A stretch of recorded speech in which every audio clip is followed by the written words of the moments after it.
Bonjour, mon nom est Josiane Hardy. Bienvenue à cette nouvelle émission de Soyez futés. Cette semaine, on fait des petites bouchées avec Nathalie, mais on débute tout d'abord avec Martin qui nous démystifie le style de la bière blanche.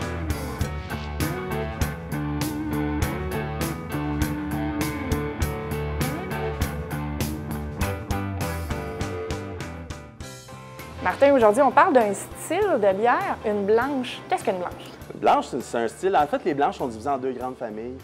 Tu as les Witbier, qui sont des bières blanches belges. Puis tu as les Weizen, des fois ils sont appelés les Weissbier, qui sont des bières de style allemand. Demande-moi pas de répéter les Weizen. Comment on dit ça? Les Weizen puis les Witbier. Et là, une bière blanche, là, ça veut pas dire que c'est une bière qui est vieille puis qui est rendue avec des cheveux blancs comme les personnes âgées. Non, j'aimerais ça que tu arrêtes de regarder ma barbe quand tu dis ça. D'où ça vient, les bières blanches? En fait, les bières blanches, origine de l'Europe. Les Belges ont développé ce style-là. Ça a été développé dans la ville de Hoegaarden par des moines. C'est des bières qui ont une influence. C'est des bières qui sont brassées avec de la coriandre, souvent avec de la coriandre puis des écorces d'orange. Puis l'origine de ça, c'est que les Hollandais étaient des marchands très impliqués dans le monde avec les épices vers l'Inde. Ils allaient chercher des épices en Inde, puis ils rapportaient. Puis la Belgique, c'est sur le chemin des Pays-Bas pour aller en Inde. Donc, il y a une grosse influence. Puis ces épices-là, c'est un peu drôle parce que c'est des épices qui se retrouvent dans le gin. Puis la gin aussi, ça a été développé en Hollande, dans les Pays-Bas. Qu'est-ce qui fait qu'une bière est blanche? Est-ce que c'est une question de particules ou d'ingrédients qui est dedans? En fait, c'est une bière qui n'est pas filtrée. Donc, il va y avoir des particules en suspension. C'est une bière qui est faite avec du blé aussi. Donc, le blé, il y a plus de protéines dans une bière qui est faite avec du blé. Donc, il y a plus de particules en suspension. Donc, une blanche, c'est un reflet qui est plus pâle. Les blanches allemandes, ils vont aller de blanc à quasiment roux. Donc, ce n'est pas vraiment encabané dans le blanc, mais les bières belges sont plus souvent blanches. Mais c'est ça, c'est le reflet que la bière donne. Elle n'est pas vraiment blanche, elle se trouve à être plus pâle qu'une blonde. Est-ce qu'elle est forte? C'est pas fort, une blanche, non. C'est goûteux, mais c'est pas ultra prononcé. C'est une bière qui va bien. C'est une bière d'entrée, c'est une bière qui savoure. Là. Une bière d'été. Une bière d'été, les blanches sont très bonnes l'été, oui. C'est bon tout le temps, là, mais l'été, il y a un petit faible pour l'été pour une blanche. Je vais faire un petit retour en arrière. Tu as parlé de coriandre et d'écorce. On n'utilise pas ça dans la cuisine d'habitude? D'écorce d'orange, oui, justement. Donc, c'est une bière qui va bien s'agencer avec une multitude de mets. Aussitôt qu'il y a quelque chose d'agrumes avec un plat, un poisson, c'est une bière qui va avoir une facilité à se marier avec un plat de ce genre-là. Le style qui est la blanche, ça n'a pas été inventé il y a quelques années. Non, c'est ça, ça fait très longtemps. En fait, c'est un style qui a été mort à un moment donné. Il y a eu la Révolution française, il y a beaucoup de brasseries qui ont fermé. Il y a eu les deux guerres. C'est un style qui a été laissé pour mort après les deux grandes guerres. Ça n'existait plus. C'est un dénommé Pierre Célis qui a reparti le style des années 60. Lui, il a reparti sa brasserie, la brasserie de Cloyes, la brasserie du Cloître, que lui a recommencé à faire une blanche qui est la Hoegaarden, que tout le monde connaît, qui est un style, qui est une bière connue à travers le monde.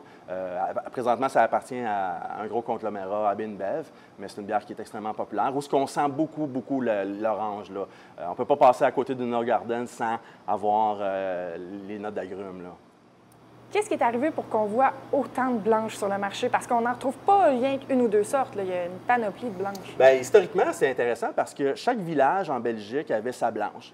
C'est sûr que les modes de transport n'étaient pas développés comme c'était là. Donc, il y avait toutes des brasseries dans chaque village. La Belgique, c'est la grandeur de l'Outaouais. Puis, à un moment donné, il y avait plus de 3000 brasseries là, en Belgique. Fait que chaque agglomération, quasiment, là, avait sa brasserie. Puis, dans le fond, chaque village avait sa blanche. C'est pour ça qu'on voit souvent... C'est une notation qui est restée. On voit souvent la blanche de Namur, la blanche de Bruxelles, la blanche de Bruges. Puis ça se reflète aussi ici, la blanche de Chambly, la blanche de Shawi. Fait que c'est typique d'associer la blanche à une ville ou un village. C'est le fun, en fait.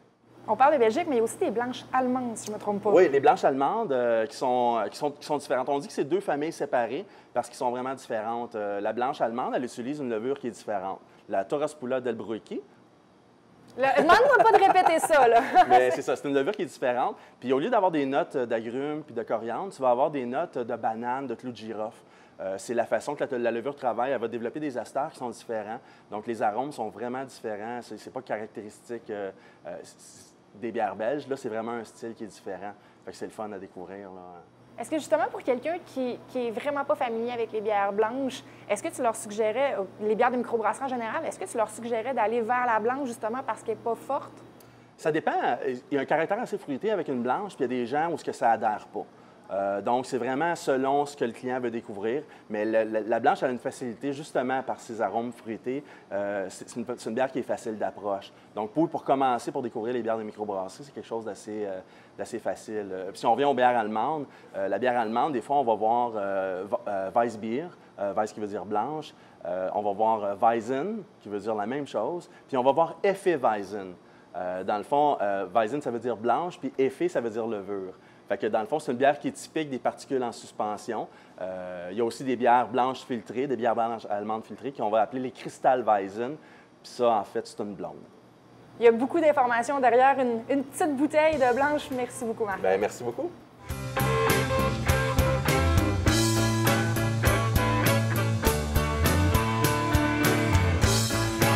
Segment où on découvre des accords bières et un produit d'ici. Martin, cette semaine, on a quoi? Cette semaine, on a la magnifique blanche de Charlevoix, qui vient de notre belle région de Charlevoix. C'est dans la gamme Dominus Vobiscum. C'est une gamme de bières où il y a plusieurs, ça regroupe plusieurs styles belges. Donc, c'est une belle blanche avec des arômes d'agrumes, de camomille. On sent beaucoup l'orange. Quand on dit agrumes, on sent beaucoup l'orange. On va faire un bel accord avec une terrine de canard. Moi, une rillette de canard, pardon. Moi, j'aime beaucoup le canard parce qu'en même temps d'être puissant, il est quand même assez doux pour laisser la place, souvent avec ce que tu l'accompagnes. C'est pour ça qu'avec les fruits, les petits fruits, le canard, ça va super bien là, avec les gelées, les sauces puis tout ça. Donc, ça te tente? Eh bien oui, ça me tente. Ça sent extrêmement bon, cette rillette de canard. Là, tu le vois, là, la couleur là, que je te disais, là. Qui est plus trouble. Qui est plus trouble. Tu sais, c'est moins clair. Elle est quand même assez claire pour une blanche. Il y a des blanches qui sont moins claires que ça. Mais tu le vois, là, que tu vois la couleur pâle, là, la superbe mousse. La mousse, ça va venir du blé. C'est une bière qui est faite avec une grande majorité de blé, à peu près la moitié. Donc, le blé, ça a cette particularité-là que ça va aider à la tenue de mousse, pardon. OK, rappelle-nous l'importance de la mousse, parce que souvent, les gens l'enlèvent. L'importance de la mousse, bien, ça te prend une mousse parce que, justement, tu veux laisser sortir les arômes de la bière. Donc, en laissant sortir les arômes de la bière, il faut que tu fasses un peu, excusez le terme anglais, c'est un hard pour. C'est quelque chose de plus violent aussi quand tu verses ton verre pour justement créer la mousse, laisser sortir les arômes, faire un beau collet.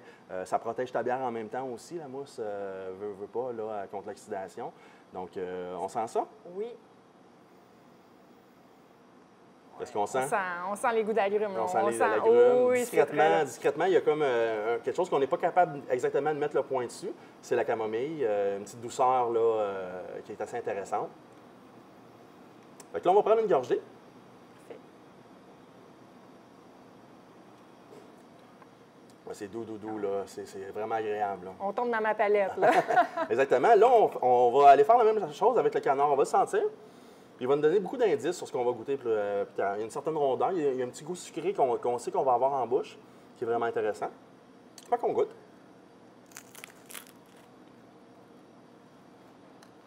Puis après ça, on va venir rincer avec la bière.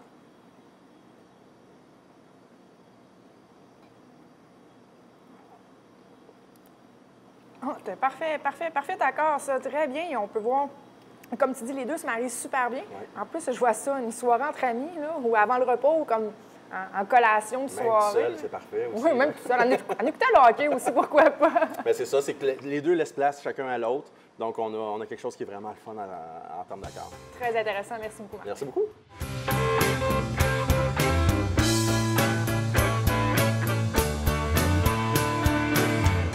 Bon, je vais maintenant Nathalie qui a des petites idées pour nous en attendant le repas. Nathalie, bonjour. Salut Josiane, ça va? Bien oui. Et là, souvent, en attendant le repas, on a toujours faim un petit peu. Tu as des suggestions? J'ai des suggestions.